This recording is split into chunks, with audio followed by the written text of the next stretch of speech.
হাফেজা হওয়া শুধু একটি সম্মান নয়, এটি এমন একটি নিয়ামত যা দুনিয়া ও আখেরাত উভয় জীবনেই নিয়ে আসে কল্যাণ ও সফলতা।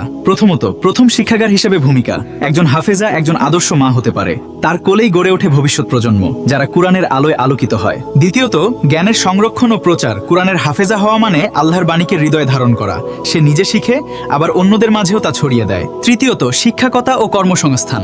একজন হাফেজা শিক্ষকতা করতে পারে, দ্বীনি শিক্ষা দিতে পারে, সমাজে সম্মানজনক কর্মক্ষেত্র তৈরি হয় তার জন্য। চতুর্থত, ব্যক্তিগত চরিত্রের উন্নতি। কুরআনের শিক্ষা একজন মানুষকে করে বিনয়ী, সৎ ও চরিত্রবান। তার প্রতিটি কাজেই ফুটে ওঠে ইসলামী আদর্শ। পঞ্চমত, ভালো কাজের প্রতিযোগিতা। একজন হাফেজা সব সময় ভালো কাজের দিকে অগ্রসর হয়, অন্যদেরও উৎসাহিত করে নেক আমলে। ষষ্ঠত, ব্যক্তিগত দক্ষতা ও মানসিক উন্নতি। কুরআন মুখস্থ করা ধৈর্য, মনোযোগ ও আত্মবিশ্বাস বাড়ায়। তার মানসিক শক্তি হয় আরও দৃঢ়। সপ্তমত, মানসিক প্রশান্তি। কুরআনের তেলাওয়াত ও হেফজ হৃদয়ে এনে দেয় শান্তি, দুশ্চিন্তা দূর করে মনে আনে প্রশান্তি। অষ্টমত, শয়তান থেকে নিরাপত্তা। যার হৃদয়ে কুরআন থাকে সে শয়তানের কুমন্ত্রণা থেকে অনেকটাই নিরাপদ থাকে। নবমত, জান্নাতের সুসংবাদ। হাফেজাদের জন্য রয়েছে জান্নাতের সুসংবাদ ও উচ্চ মর্যাদা।